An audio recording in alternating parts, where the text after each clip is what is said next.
Hello everyone, this is Sebastian McMahon from IA Financial Group and I'm back with the weekly review for the week ending October 4th, 2024. Busy week.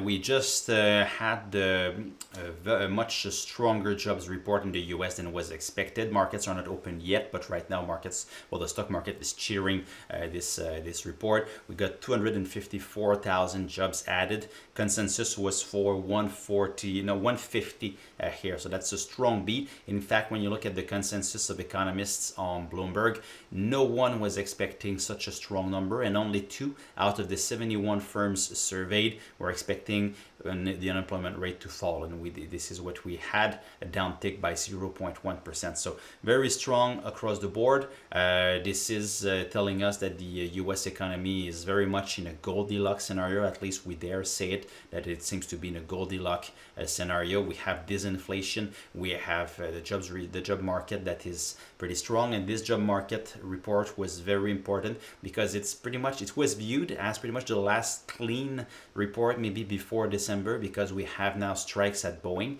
We had strikes in the East Coast and Gulf Coast ports that just ended, that were suspended rather this morning because there was a more generous offer by the port authorities. So negotiations will continue, but the strike seems to be over for now. But of course, let's not forget Hurricane Helen with its consequences that could last for weeks and even months in states that were devastated. So this one was very important. It was a blowout.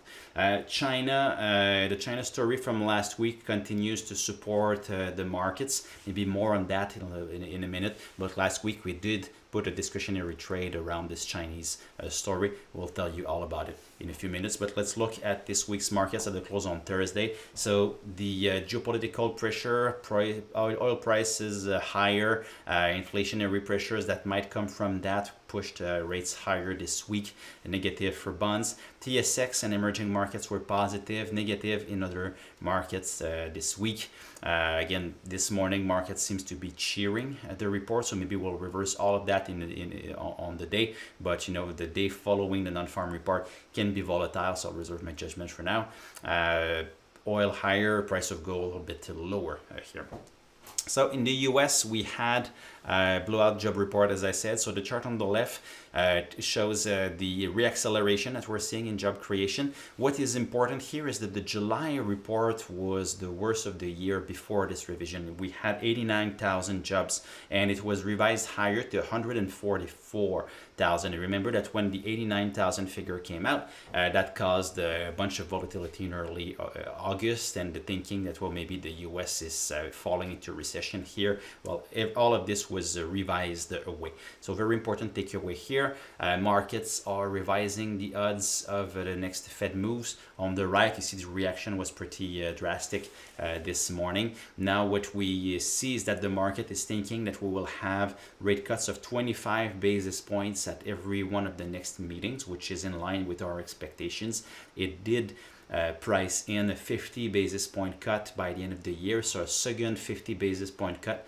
This has been priced out, which we think is fair. The Fed is in a rush to neutral like other central banks, but maybe doesn't need to go with 50 basis points cuts at every meeting or every other meeting. There's no need to panic here. And the US economy is in much better shape than the Canadian economy based on this data here. So will the Fed be at neutral by the end of 2025, a bit earlier? Still up in the air. In Canada, we think we should be there by mid-2025 because there's more of a rush. The strength of the economy is much less here than in the US, but in the States we still see synchronized cuts for the foreseeable future here. So the global disinflation story continues. The global synchronized cut story continues. It's just that the rush with 50 basis points cuts has been depriced here. There's still time for data to be volatile for sure, and to change the point of view here. So maybe China. So maybe just last week we discussed what was in the package. We did say that This is bullish for equities, but not doesn't really change our economic view in China. So just maybe to come back on this point, the chart that you're seeing here, it shows one of our favorite leading indicators, which is China's credit cycle, the red line, which leads by 9 months, the blue line, which is the global economic cycle. So this is the manufacturing PMI, the global manufacturing PMI. It's a proxy for the global economy. And as you can see, this is not perfect, but still you see the cycles in China that they seem to be leading the global economy.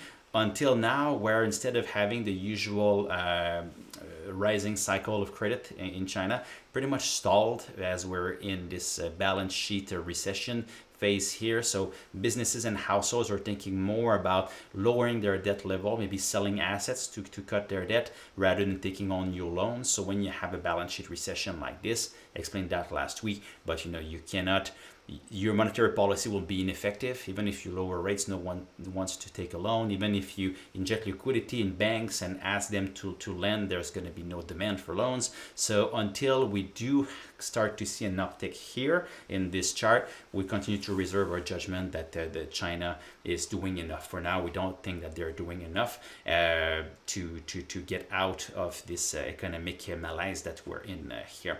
But equities continue to do well. The chart on the next page, well, on the left, you see this is the reaction of the MSCI China index. Reaction seems to have been violent, but when you look at it in history, you see that the first China's stock market is very volatile. So volatility is what you should expect there. Maybe there's more room to run if you look at the impact that we've seen already. It's pretty small compared to other periods in history when there was some intervention by Chinese authorities and the stock market did boom for a good while. So far it is pointing towards more upside potential.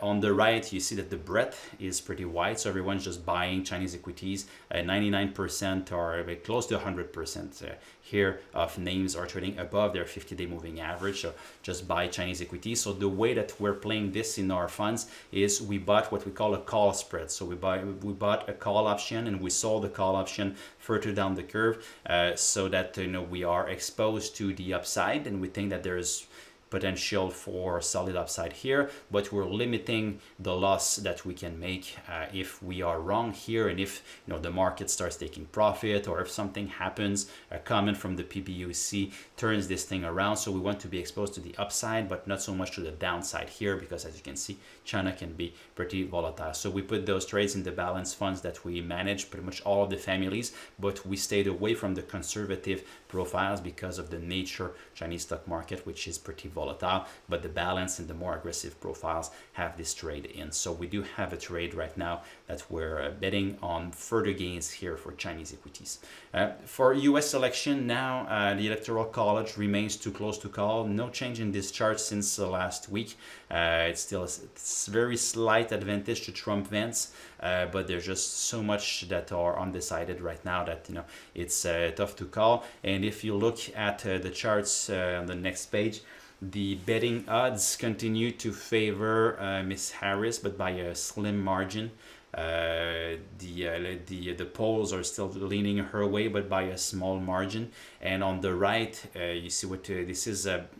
We looked at the Bank of America's baskets. So they build baskets for names that would be favored by a Trump win versus names that would be favored by a Harris win. And then you just do the ratio of both baskets. As you can see, this ratio has been going sideways for a little while here. So markets also are thinking this is 50-50. So still a toss-up, nothing new here. We're getting into the final stretch, the last month of the race. So we'll continue to keep you posted as we get to the election.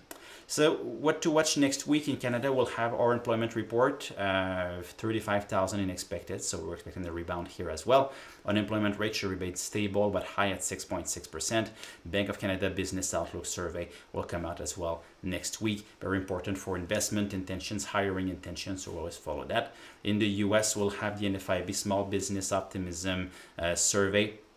Should be stable, and CPI inflation should be the highlight of the week. 0.1% month over month, 2.3% year over year. So this is still positive, but a slowdown from the last few months. So again, disinflation continues to be a theme here. So that wraps it up for the week. Always a pleasure to serve you. If you appreciate the content here, please share, and of course, come back again next week.